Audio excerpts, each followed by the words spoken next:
Welcome to the Chapel Gym. It's Wheathampstead's Community Fitness Centre, and we'd like to welcome you to the building and show you a little bit around about what we've been doing and what our aims are for the future. So come with me round the back and we can show you the buildings as they are at the moment. So here we are on the inside of our front doors, which is where everybody comes into the building. It's obviously a very old door, and we're very pleased to have had the outside renovated. If you come into the lobby area, then you can see that as a result of our first crowdfunding project, we managed to get the electricity reconnected to the building, and we've now got a link so that the electricity can go through to the halls at the back, which is all fantastic progress, and we're very grateful to those people who have helped us with that first crowdfunding project. I'd just like to take a moment to tell you about the aims of the Chapel Gym. So we have this wonderful, iconic Victorian church that's currently disused in the centre of Wheathampstead. We're going to convert it into an amazing fitness centre that will be open to the total community. It's a not-for-profit project and it will be accessible to all walks of life. So we're so delighted to think that we can be welcoming people soon. We're also looking to inspire a more active lifestyle amongst the residents of Wheathampstead.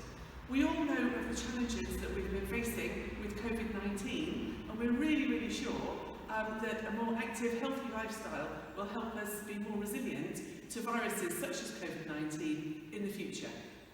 This is an amazing space, and it has a very warm, friendly feel. So we also want to encourage people to come, to meet people in the community, to work together, improve their fitness, and to make new friends and relationships within the village. That would be amazing.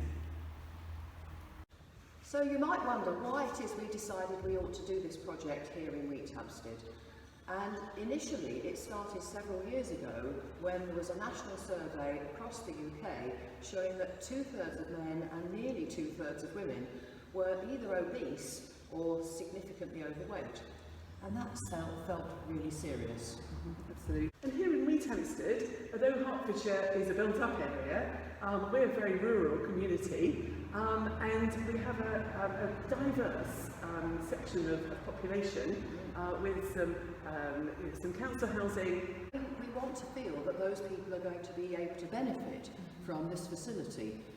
So we're lucky that we've got an all-age, very mixed background in the kind of children and adults who are in the population. We want to feel that all of them are going to benefit from having the new facility in the village.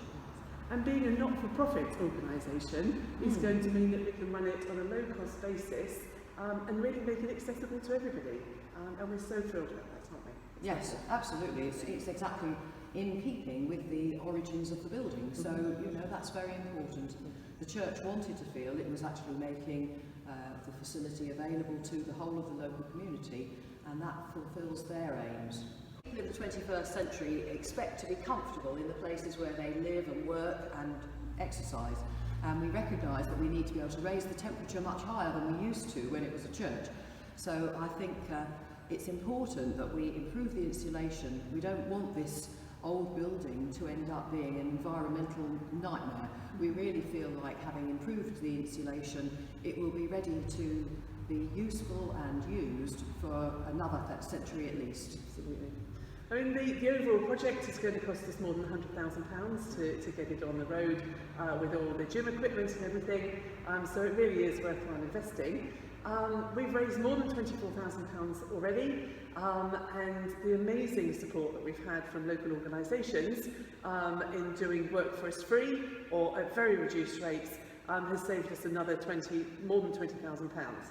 So that means we're almost halfway to our overall target. So we're very nearly there, and it's going to be amazing to bring it into life.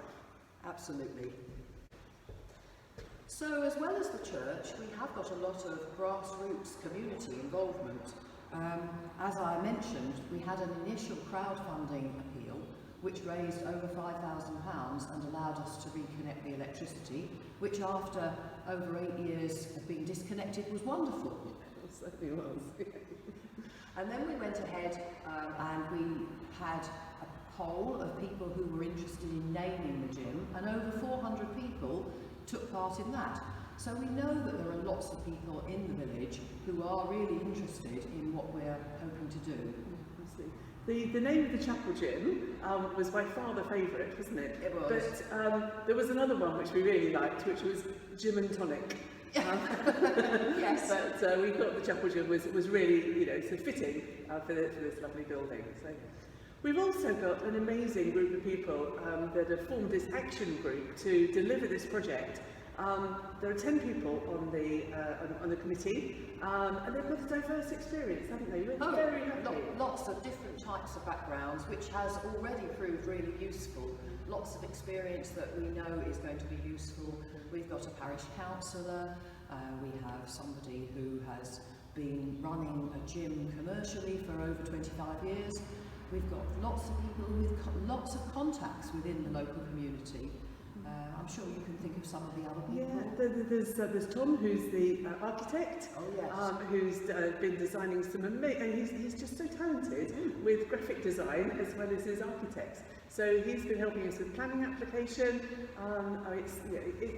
It's brilliant how the whole group have come together with a diverse background of skills. Yeah, it's been very useful. With such a big project, obviously we had to divide it up into manageable chunks. And the first stage we have already completed. So we have cleared a lot of the debris from around the outside of the building, and we've done some basic repointing of parts that really were in serious need, and we did a little bit of work on the roof so that we knew that the building itself was sound. And then we have removed a lot of things that were no longer going to be needed, including the staging, and there's this very large hole now which we're about to refill, but it is the reason we've got quite a lot of wood that we may well be able to reuse later on in the project. We're going to then move on to stages 2, which is where we are now, and stage 3, which we know will be the best bit really, will be the end. Yeah.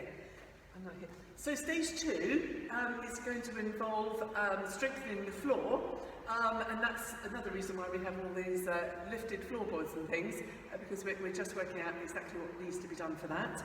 And then we're going to be installing a disabled toilet behind us, and then we will be ready to start to operate as a gym.